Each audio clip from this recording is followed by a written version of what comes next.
Baik, Anda masih bersama kami di Bijang Sati dan kita masih membahas topik kita hari ini yaitu konsep bahagia Ikigai. Bagi Anda yang memiliki pertanyaan, Anda bisa menghubungi kami di nomor 0212903264 atau DM Instagram kami di @bijangsati.tv. Telah hadir bersama kami di studio Bijang Sati Dr. Leni Gustaman SPKJ, spesialis kedokteran jiwa dari Rumah Sakit Royal Taruma Jakarta. Selamat pagi, Dok. Apa kabar? Baik, pagi. Oke, Dok, hari ini kita akan membahas tentang konsep bahagia Ikigai gitu ya. Nah, kalau kita berbicara tentang kebahagiaan, mungkin ada kaitannya dengan pandemi sekarang ya. Kayaknya banyak orang yang stressful gitu ya. Entah karena alasan kesehatan, ekonomi, keluarga, sosial, lain sebagainya. Nggak bisa traveling juga bikin orang stres mungkin juga gitu ya, Dok ya. Nah, kalau kita berbicara tentang konsep bahagia, sebelum kita membahas Ikigainya gitu, Dok, yang dimaksud dengan kebahagiaan itu apa sih, Dok?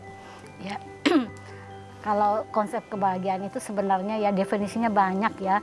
Tapi yang paling utama sih menurut saya itu kebahagiaan itu sama dengan kegembiraan, tetapi disertai juga dengan peaceful ya, kedamaian. Sering sekali orang gembira, tapi dia tidak damai. Kedamaian itu ketenangan hati, yang sering sekali apalagi kalau masa pandemi begini, orang hatinya nggak tenang. Nggak bisa keluar rumah, semakin stres gitu. Jadi kedua-duanya gembira dan peaceful. Itu yang harus ada. Faktor pemicunya besar ya kalau sekarang ya, Dok ya, di masa pandemi ini sendiri. Lebih besar tentu dibanding sebelum pandemi. Oke, karena banyak sekali sangat complicated lah ya intinya gitu ya, faktor risikonya ya. Faktor risikonya sangat luas ya, betul. Oke, tapi kalau berbicara tentang bahagia kan tadi dokter menyebut ada peaceful di situ, ada damai di situ. Nah, untuk mengukur ini kan damai dan bahagia itu abstrak ya, Dok ya. Nah, bagaimana cara mengukur ketika diri kita itu indikator peaceful sama happy-nya, bahagianya itu udah di tataran yang pas gitu buat kita? Iya, yang kita tidak gelisah gitu ya. Kita nggak cemas berlebihan, yang belum apa-apa kita udah takut duluan gitu. Seperti masa pandemi gini kan, ya orang takut keluar rumah. Tapi nggak keluar rumah stres juga. Jadi akhirnya interaksi dalam anggota keluarga itu jadi berantem yang harusnya damai gitu ya. Tapi kalau kedamaian itu tuh orang yang hidupnya damai itu nggak contohnya sih ya, nggak sering menyalahkan orang lain gitu ya. Biasanya sih kalau hatinya tenang, biasanya sih dia nggak nyari masalah yang kecil itu tidak dibesar-besarin gitu itu ya, atau sensitif ya, ngomong sedikit aja mungkin sudah gimana ya marah-marah atau ngamuk-ngamuk, itu sering sekali terjadi. Jadi kedamaian hati itu sangat penting. Orang yang bahagia itu dan damai, gembira dan damai itu namanya bahagia. Bahagia itu bukan hanya dari duitnya banyak misalnya ya, atau memperoleh apa-apa, karena itu kan yang paling penting itu dari dalam ya, hatinya damai, tidak mencari masalah lah, istilahnya seperti itu ya. Seringkali keluarga semakin, ya sekarang sih pasti stres ya, masalahnya banyak yang seperti tadi Mas katakan, itu sangat betul ya. Maksudnya kalau kita masa ini ekonomi ya, tapi bukan hanya masalah ekonomi aja ya. Orang yang biasanya kemana-mana ya, apalagi yang sering berkumpul sama temen atau sekedar ngopi bareng gitu ya, atau mungkin nonton bioskop lah atau pergi fitness, ini semua semua enggak bisa dilakukan. Akhirnya orang itu stres dan itu mempengaruhi ke seluruh keluarga. Sering yang maksudnya mungkin kalau misalnya semua bisa terjadi, kalau orang tua misalnya ke anaknya nggak salah aja, diomelin, atau kalau perlu mungkin ya ada yang sampai dipukul misalnya ya. Dan anak juga bisa stres sebenarnya ya. Ya sekarang dengan masa pandemi ini belajar online, tapi kan tidak semua juga ya lancar ya, sering ada tugas-tugas dan malah jadi interaksi. Sebenarnya bahagia itu tuh orang yang bahagia itu dia damai, itu yang paling penting, itu yang dicari, kedamaian itu. Tapi seringkali kan enggak begitu mudah ya mesti ada interaksi semuanya gitu loh dalam keluarga. Oke, berarti pertanyaannya kemudian adalah ketika ada banyak faktor pemicu untuk kemudian stres, ada banyak faktor juga untuk membuat bahagia. Nah, kalau konsep ikigai itu sendiri mungkin untuk orang Indonesia agak awam gitu ya dok ya, yang mungkin banyak yang belum tahu. Nah, konsep bahagia ikigai ini seperti apa dan apakah bisa diaplikasikan juga untuk kita di Indonesia? Ya bisa aja sih sebenarnya. Ikigai itu ya memang itu sebenarnya konsep bahagia dari Jepang ya. Karena orang Jepang itu diteliti kok umurnya panjang gitu ya, hidupnya tenang gitu. Tapi kalau di Indonesia juga bisa. Ya semua di seluruh dunia bisa sih sebenarnya. Jadi konsepnya itu orang merasa bahagia itu ya pertama dia tahu apa yang dia sukai gitu ya. Ya seperti misalnya ya memang penting sekali orang itu mempunyai hobi ya. Nah, itu hobi dia. itu penting ya. Hobi, kemudian dia mampu melakukan itu. Jadi kalau kita suka tetapi hanya ngomong tapi kita tidak bisa melaksanakan, itu percuma. Itu maksudnya ikigai. Di samping itu juga ya dari situ juga kita bisa ya hidup yang bermakna itu kan sebenarnya kita bisa berbuat untuk orang lain. Bukan untuk kita aja. Kita misalnya punya ilmu, tapi ilmu itu kita tidak sebarkan, kita tidak ajarkan ke orang lain misalnya kayak gitu ya. Di samping itu kita dapat penghargaan dari ilmu itu. Ya, penghargaan itu tidak mesti juga harus dari materi ya. Nah, kalau orang pekerja sih ya memang itu dari materi. Jadi misalnya dia melakukan pekerjaan dia dapat imbalan dari pekerjaan itu. Tapi kalau untuk orang tua tidak perlu dari materi, tetapi bermanfaat. Misalnya dia pintar masak tuh, kemudian wah dihargai oleh keluarga, tetangga gitu ya. Cuma memang sekarang sih pandemi memang nggak bisa ya tetangga, tapi tetangga tuh lewat Zoom juga bisa. Ya, jadi maksudnya sekarang sih jadi gini, memang kalau kita cerita tentang lansia jangan nunggu sampai pikun. Ya, kalau sudah pikun ya memang susah. Tapi sebelum pikun, jadi pikun itu kan kita ya kalau bisa sih kita cegah ya.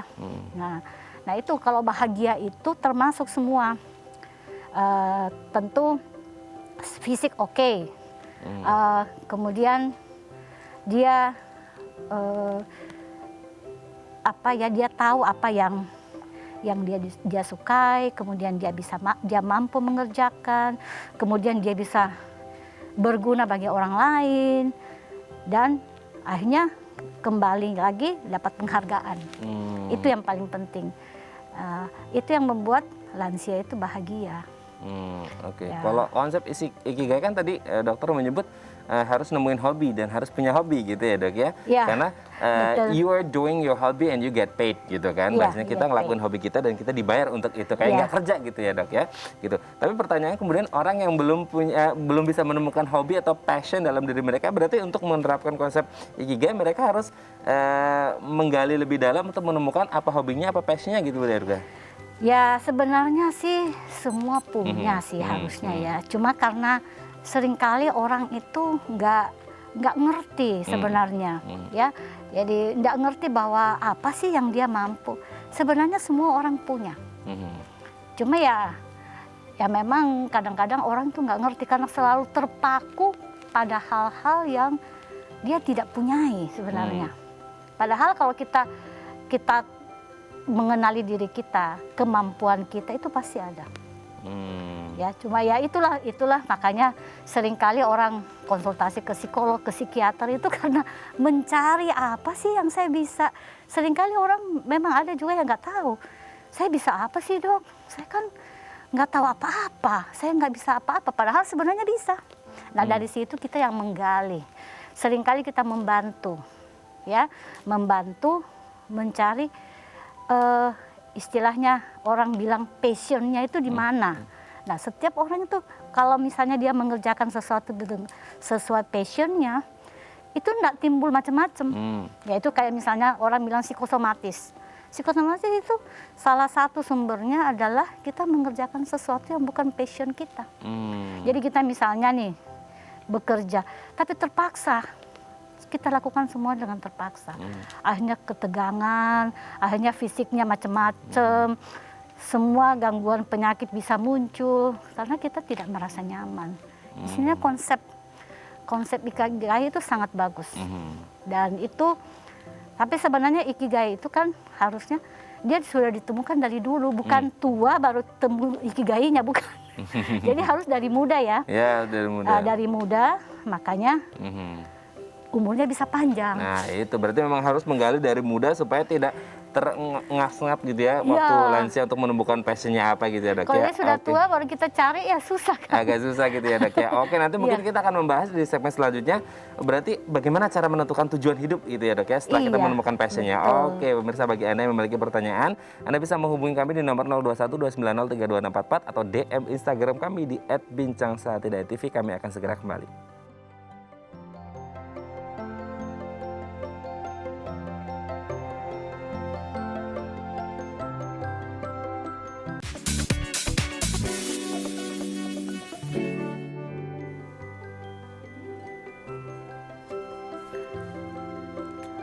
Baik, Anda masih bersama kami di Bincang Sehati dan kita masih membahas topik kita hari ini, konsep bahagia ikigai. Bagi Anda yang memiliki pertanyaan, Anda bisa menghubungi kami di nomor 0212903264 atau DM Instagram kami di @bincangsahatidayatv. Masih bersama dengan Dr. Leni Gustaman SPKJ, spesialis kedokteran jiwa dari Rumah Sakit Royal Taruma Jakarta. Dok, kita kembali lagi.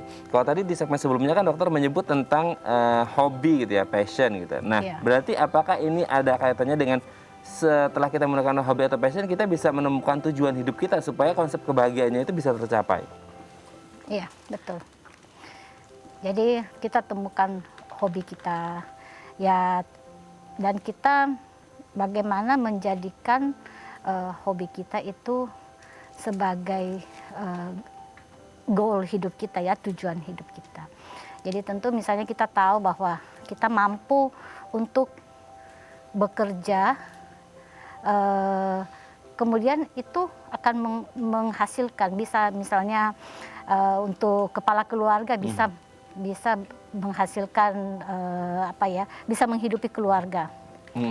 Nah, tentu kita juga jangan terlalu cepat putus asa. Misalnya kita suka tapi kita tidak kurang berjuang, akhirnya kita tidak bisa memanfaatkan kemampuan tersebut. Nah, itu perlu, karena seringkali orang dia hanya saya suka tapi usahanya kurang. Tentu juga harus berusaha tentu ya. Kemudian ya kita dan yang membuat kita itu bahagia itu karena kita bukan, istilahnya kemampuan kita itu bukan untuk kita sendiri, tetapi bermanfaat bagi orang lain. Gitu ya, itu bermanfaat bagi orang lain. Ya, gitu. hidup bermakna itu bermanfaat bagi orang lain. Seringkali orang mengatakan begini, ya saya nggak tahu untuk apa saya hidup, Dok.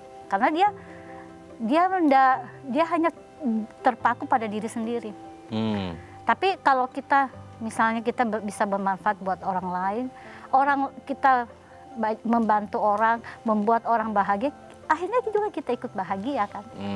Ada pengaruh ke orang lain. Nah, kalau kaitannya dengan pengaruh orang lain ini kan katakanlah seperti di kantor kita bekerja gitu ya, Dok. Ya, apakah kemudian ketika konsep ikigai, konsep kebahagiaan ini bisa kita terapkan, ini bisa juga meningkatkan motivasi kerja kita gitu? Oh ya, sangat meningkatkan motivasi kita. Karena pada saat kita mengerjakan sesuatu dengan hati yang pikiran lah sebenarnya ya, pikiran yang bahagia, tentu kita lebih bersemangat.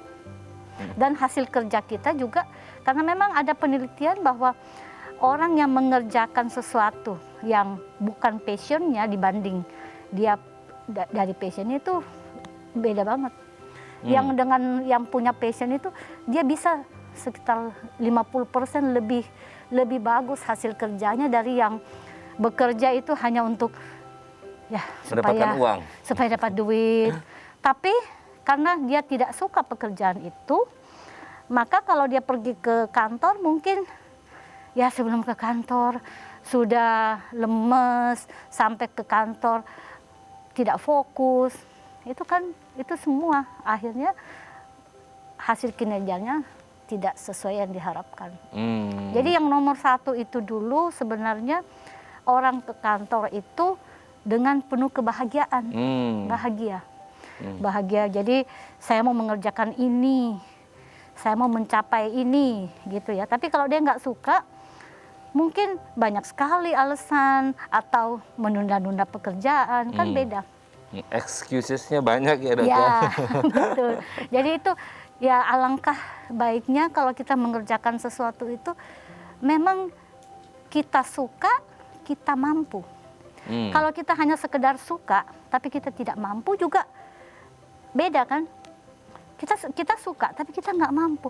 Jadi kita setengah mati mengejarnya. Tapi kalau kita, jadi itu harus gandengan antara suka dan mampu. Nah, mampu itu apa? Kita harus mengenali kemampuan kita sampai di mana. Nah, kalau berbicara mengenali kemampuan, sebenarnya berarti kan itu harus dipupuk dari lama sekali gitu ya dok. Nah, apakah ini kemudian pertanyaannya kemudian sejak kapan konsep Ikigai ini bisa diterapkan? Apakah orang tua ke anak juga mulai dari kecil cara mendidiknya bisa menerapkan ini sendiri? Dari kecil sebenarnya, dari kecil. Jadi makanya anak-anak itu kan mulai dia belajar, kita lihat, oh dia kemampuannya di mana sih, ya kan sekarang juga intelijensi itu multiple intelligence, bukan hanya tahu matematika itu hebat, enggak, banyak, dia bisa olahraga, dia bisa kemampuannya untuk misalnya melukis, bermain musik, menyanyi misalnya gitu kan, nah itu kan bisa juga.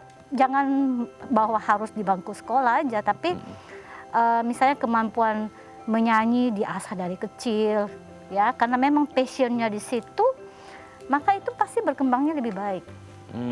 Jadi dari kecil kelihatan anak itu kan dari kecil kita lihat bakatnya apa, bukan maunya orang tuanya, bukan. Disetir orang tuanya jangan ya. Bukan, kadang-kadang kan ada orang tua misalnya dia bagian bagian yang sains misalnya atau yang matematika gitu atau fisika gitu, atau anaknya suka yang kesenian, jangan dipaksain. Nah itu yang dipaksain itu nantinya hasilnya akan jelek. Sesuatu yang dipaksakan itu tidak baik ya. Anak sukanya sains gitu, matematik, IPA segala macam, tapi anaknya lebih condongnya ke otaknya otak kanan gitu ya. Iya betul, enggak apa-apa, enggak masalah. Tapi itu bisa sukses kalau dia mengerjakan sesuai passionnya. Misalnya nih ada anak nih, dia sukanya yang bagian otak kanan ya, otak kanan itu misalnya kesenian, make up, ya pokoknya yang berbau-bau seperti itu. Tapi orang tuanya maunya yang bagian IPA misalnya, harus matematika, fisika dan sebagainya. Itu dipaksain anak itu jadi stres. Hasilnya juga tidak bagus. Berarti intinya tidak, tapi bukan dipaksakan, tapi tidak dibiarkan ya dok ya, diarahkan atau seperti apa? Diarahkan. Tapi kan biasanya gini, ada orang tua misalnya anaknya cuma satu, jadi anaknya itu jadi tumpuan harapan dia. Misalnya ada pasien saya, dia orang tuanya pengen jadi dokter, tapi nggak tercapai. Akhirnya anaknya harus jadi dokter. Padahal anaknya nggak mau jadi dokter, dipaksakan, anaknya cuma satu. Akhirnya anak itu bisa lulus dengan terpaksa ya, bisa juga lulus, tapi akhirnya dia tidak bisa jadi dokter. Karena tidak dari jiwanya, hatinya gitu ya? Bukan passionnya dia. Akhirnya malah agak menyimpangnya, kerokok, minum alkohol, yang gitu-gitu. karena dia mengatakan saya nggak suka. Tapi saya mempersembahkan ijazah untuk orang tua saya aja, tapi dia tidak, jadi tidak sesuai passionnya. Anak itu suka yang apa ya, dia suka yang bisnis, tapi orang tuanya harus dokter, jadi mempersembahkan ijazah aja. Kan percuma ya, kasih. Kan percuma jadinya ya, udah muda, udah banyak ilmu, jadi tapi bukan nggak bisa ikigainya. diaplikasikan. Orang kalau misalnya ini kan namanya, misalnya kalau dokter itu profesi seumur hidup. Ya, jadi nggak bisa. Hal yang lain juga, misalnya dipaksain harus bisa, ya tergantung biasa orang tua yang istilahnya otoriter gitu ya. Harus sesuai dengan, oh pokoknya ini anak saya ini memenuhi cita-cita saya yang tidak kesampaian gitu. Kan nggak bisa seperti itu. Berarti sebenarnya kalau dari muda untuk menerapkan konsep bahagia seperti ikigai, apakah mereka perlu checklist harian yang kayaknya ini udah tercapai indikatornya gitu nggak sih, Dok? Ya, tidak usah terlalu kaku sih, tapi sebenarnya sih gini. Kalau kita katakan lansia yang tidak bahagia. Lansia tidak bahagia itu kan bukan timbul serta-merta langsung ya. Jadi masalah-masalah psikologis itu sebenarnya sesuatu yang berjalan panjang. Ya, misalnya dari dulu dia tidak suka pekerjaannya, jadi dia hanya bekerja dengan terpaksa. Nah, dengan terpaksa hasilnya juga ya mungkin ya banyak orang yang tidak suka pekerjaannya, tetapi dia nggak berani pindah karena dia nggak tahu dia kemampuannya di mana. Nah, itu biasanya kita bantu sih biasanya ya. Jadi kalau itu dijalankan terus, akhirnya nanti jadi lansia yang ya pikun itu kan banyak faktor. Bisa faktor genetik, tapi bisa juga pikun itu karena stres. Sering sekali ya. Sering orang-orang yang pikun itu dia karena begini, stres itu mempengaruhinya ke otak. Ke otak. Jadi nanti dia daya ingatnya, kognitifnya itu terganggu. Kalau misalnya tidak bahagia itu kan antara lain bisa depresi. Nah, depresi itu katanya pseudodemensia. Demensia itu kan pikun yang tidak sesungguhnya. Tetapi kalau dibiarin bisa nanti menjadi pikun yang sebenarnya. Ya, jadi hati-hati.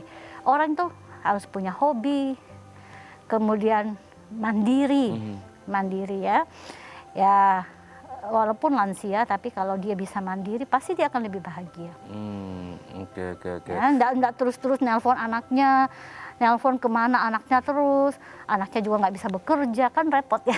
Kalau itu jatuhnya malah terlalu worry dan nggak bagus juga gitu untuk kesehatan mentalnya si lansia. Iya, terlalu worry itu memang itu gangguan ya, gangguan kalau dia punya hobi, dia mandiri kan dia nggak worry ya. Ya, dan tentu spiritual juga sih penting ya untuk lansia. Dia bisa tetap rileks, nyaman menjalani hidup gitu, nggak terlalu panik, nggak terlalu khawatir, yang nggak juga bagus untuk kesehatan mentalnya gitu ya, Dok ya. Oh iya, betul. Oke, Dok. Nanti di segmen selanjutnya kita akan membahas nih beberapa tips bagi kita untuk menjaga kebahagiaan dalam diri kita gitu ya, Dok ya. Oke, pemirsa, bagi Anda yang memiliki pertanyaan, Anda bisa menghubungi kami di nomor 021 290 32644 atau DM Instagram kami di @bincang-sati.tv. Kami akan segera kembali.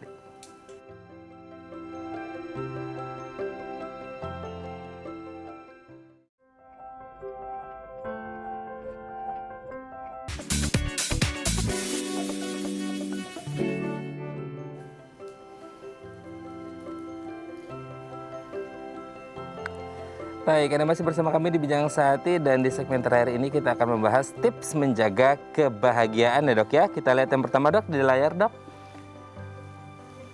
Berpikir positif. Nah, ini berpikir positif juga baik ya, Dok ya, untuk kemudian menjaga kesehatan mental kita.